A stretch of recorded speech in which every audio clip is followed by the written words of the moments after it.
Okay, be honest. How many times have you just wanted to pull your hair out trying to memorize English verbs? You learn a word and then bam, it shapeshifts into something totally different. Well, welcome to today's Explainer.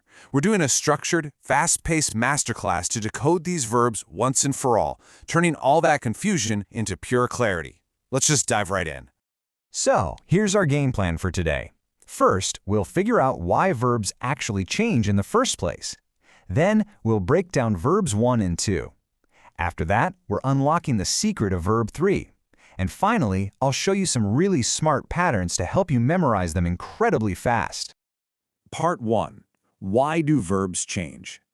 Look, we've all been there. It's literally the ultimate nightmare for anyone studying this stuff. You just want to say something super simple like, I eat rice, but you freeze because the verb refuses to stay still.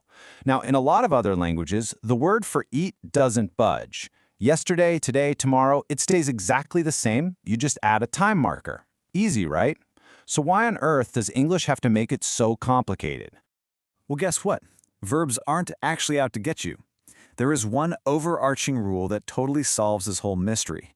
English has these 3 forms simply because the verbs have to change to show time, or as grammar books like to formally call it, tenses. That's literally it. They are just your built-in time trackers. Which brings us to part 2, verb 1 and 2. Okay, let's clearly split our timeline here.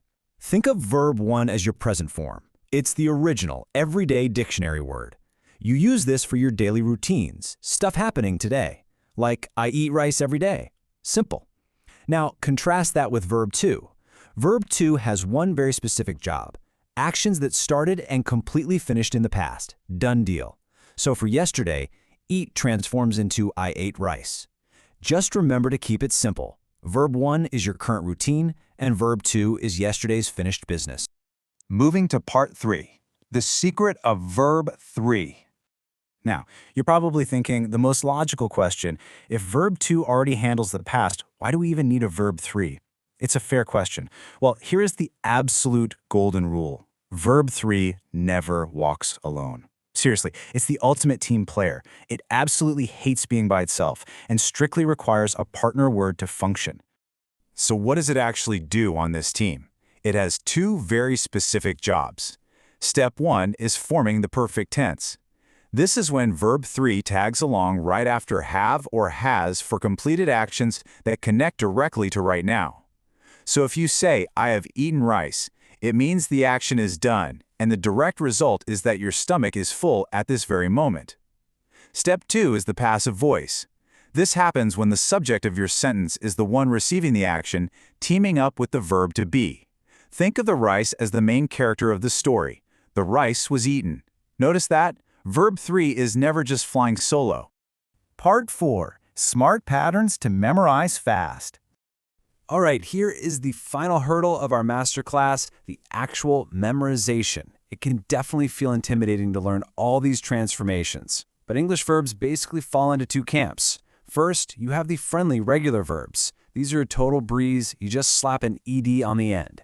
Play, played, played. But then you have the irregular verbs. These are those crazy shapeshifters. But here is the real game changer. Instead of trying to memorize them randomly, you need to group them by sound. I'm going to give you 3 specific cheat codes that make this whole process way less scary. Cheat code 1, the identical pattern. This is where all 3 forms look exactly the same. Cut, cut, cut. Love those. Cheat code 2, the twins pattern. Here, verb 2 and 3 are basically identical twins. Buy, bought, bought. And cheat code 3, the vowel rhythm pattern. This is where the vowels change in a sort of musical way. Sing, sang, sung.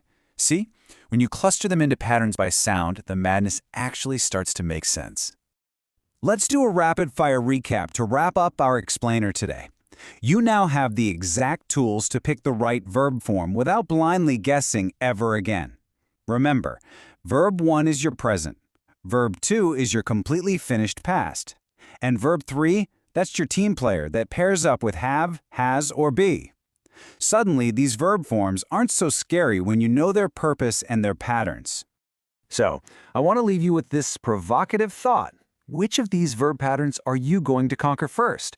Try taking these identical, twin, or vowel rhythm cheat codes and actively applying them to your own language studies today. You're going to learn so much faster.